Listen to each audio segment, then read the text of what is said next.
How's everyone doing? Today I have a Blu-ray and DVD update with 10 pickups right here. And if you've seen any of these movies, definitely let me know what you think of them. And first up from James Wan is the sequel to The Conjuring 2. And let me know what your favorite James Wan movie is. For me, it's Dead Silence, hands down. Such a creepy movie with the vaudeville ventriloquist dolls and Mary Shaw. Gets me every time. Now, the first Conjuring movie was nothing new conceptually, but it was just extremely well executed and probably one of the best examples of the exorcism, possession, haunted genre or subgenre. Now, the sequel right here, I was disappointed. I heard people rave about this sequel. A lot of people saying they loved it more than the first one. I just thought it was too derivative. Just too many horror cliches and tropes. Oh, let me guess. The room with 100 different crosses on it. All they're suddenly going to just turn upside down. And let me guess, you slide the little toy truck into the little teepee and it's going to slide back out. It was just too many predictable and formulaic moments. You knew when it got silent there's going to be a jump scare. Everything here was just way too formulaic, and I didn't really care for the way that it played out, the ending. I wanted more of a climax as well. And the whole thing with the evil nun right there, I thought the form that you see towards the end was way freakier than the evil nun. So I don't know. I just thought it was kind of basic and generic. I don't know. I was disappointed in it big time, and it's crazy to me that I hear all these people just praising it and raving about it. I thought it was nothing special, honestly, but it was based on apparently a true story or one of the most investigated paranormal stories out there in England. So they're across the pond now. There was only really one scene that I thought was creepy or scary, and it was this scene right there, which they show briefly on the back. Besides that, it didn't do anything for me. It was just really kind of cheap scares, jump scares, and just very predictable as far as you knew what was going to happen. If you've seen horror movies, like I said, you could predict a lot of the stuff going on there. Like I was watching this with somebody and I was just saying, oh, let me guess, this happens. Oh, let me guess, it's the bell's ringing. It's not really the dog. Duh, of course. It's so predictable, and it just felt cheap, and it felt like a cash grab, honestly. I think they could have done more of a justice to this story. I don't know. Disappointing for me personally. But it is a nice release from Warner Brothers if you are a fan. Some good special features in here. The Enfield poltergeist living the horror, exploring the true story from the people who experienced it. Crafting The Conjuring 2, an exclusive behind-the-scenes look at the scares, how they were created, the cast and crew. Talked about how they raised the bar for the sequel. Yeah, give me a break. Deleted scenes and some more stuff like that on here. So there's a good amount of special features. And I will say, at the end of the movie, they showed... There's actually a little splice clip for a quick second. You saw Annabelle at the end of the movie when they were going through some of the credits. Just I caught it. I was like, right there. It kind of reminds me of Fight Club when they would splice in, you know? But I saw that Annabelle clip. But yeah, they showed the pictures of the original people. The one guy who played... his last name was Gross. He was one of the people, like, investigators helping initially. That guy, that actor, looked just like the original guy. The rest of the cast didn't really look like them. The Warrens, of course, they didn't really look like Vera Farmiga and Patrick Wilson. So, I mean, that was another thing, too. I thought the supporting cast was way better in the first Conjuring, than this one. So, I was disappointed overall. Next up from Warner Brothers is The Iron Giant. This is the signature edition.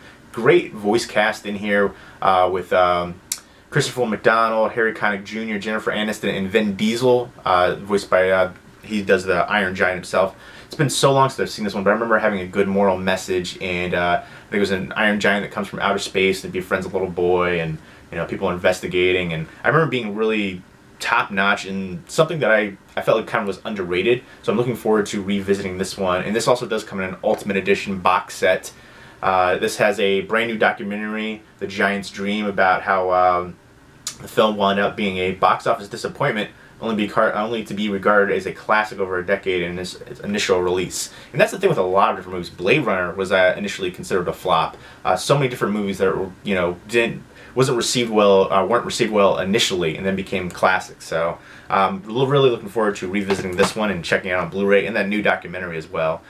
Next up from Mill Creek, 2 Hammer Horror double feature packed right here, which I'm super excited for. I haven't seen the Two Faces of Dr. Jekyll or the Gorgon, so I'm looking forward to that. Some classic Hammer Horror right there from the 60s. Peter Cushing in the Gorgon, so that's something I'm definitely looking forward to. Now, I have seen these ones, but it's been ages. The Revenge of Frankenstein and the Curse of the Mummy's Tomb. The Revenge of Frankenstein has Peter Cushing as well. Of course, he was in a lot of classic Hammer horror. So very excited for these classic horror films on these double packs, and that's one thing I do like about Mill Creek. They're very affordable as well, so you can pick up some great titles and not, empty your wallet. Next up from Mill Creek is a TV show that I've never heard of before and never heard anybody talk about, but wow, was I hooked. Necessary Roughness is basically about a sports team in Long Island who enlists the help of this psychiatrist, and she deals with their star player, and she helps him have a breakthrough. And it has a lot of family drama as well. She's going through a separation. She's got 2 kids. And there's a romance aspect too. Yeah, so I actually really enjoyed the cast. Great cast chemistry, the lead, and just everybody involved. It just felt very natural. Nothing felt forced. And I think this is actually a really underrated TV show. So if you like football, if you like family TV shows, it had a lot of emotional honesty to it as well, and it has some the psychiatric aspect too, which I thought was actually pretty interesting. Dealing with the psychology and people dealing with mental blocks and different issues like that. So overall, I was really impressed with this TV show. I would definitely recommend it, and I'll go ahead and open it up. I like that the discs aren't stacked. They use a swing tray right there.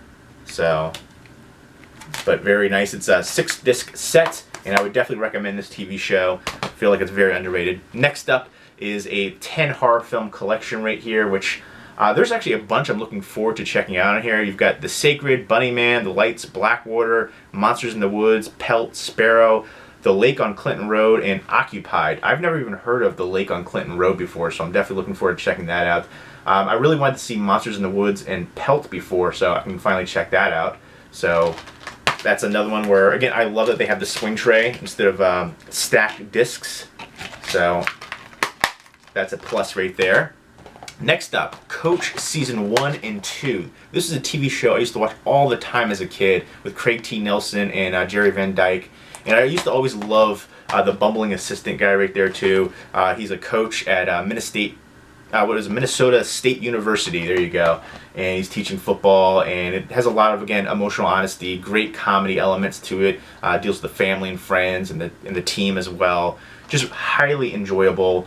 And again, I'll go ahead and show you. It has a swing tray right there and has the episodes on each disc. So an episode guide, which is the same thing for Necessary Roughness. It has the episodes on the discs, which I think is a nice feature. So again, this is a classic TV show for me, and very excited to see this release right here. And I'm looking forward to picking up the rest of the seasons as they come out. And again, Mill Creek is a company that I do enjoy. They have a lot of great releases for affordable prices, which is definitely key. So definitely worth checking out what they've got. Next up from Sony, this is a Sony Pictures classic, Dark Horse, based on a true story. It's set in Wales, and basically a group of friends decide to breed themselves a racehorse, and they don't have a lot of money. It's raised on a slag heap, but it defies the odds and beats a lot of champion thoroughbreds, and then it gets into a near-fatal accident. They have to nurse it back to health with love, and it gets back on the racetrack, and it's heartwarming and heartfelt and all that good stuff. I'm looking forward to checking this one out. I do enjoy any kind of sports-related movies, including horse racing. And again, anything with animals kind of gets me right there in the heart. So, and last but not least is Center Stage on Point. This is a dance movie. There's just so many dance movies that hit like a big craze. I guess there's a mixture of ballet and hip-hop and all kinds of different dance forms in here. It has Peter Gallagher in there. His eyebrows look a little bit less wild right there. I have crazy eyebrows myself, but I always remember Peter Gallagher for that. But yeah, Nicole Munez and a few other people in here. But yeah, dance movie. I'll give it a fair chance. Not usually my favorite genre of choice. I'm not too into all that kind of stuff, but there's been a couple decent ones in the past couple of years, so I'm going to give it a fair chance, and hopefully it'll surpass my expectations. And that was also from Sony. So there you go. Those are the 10 pickups right there. Definitely let me know what you think of them, especially since there's a couple that I haven't seen. And there we go. Hope everybody's doing well. Take care.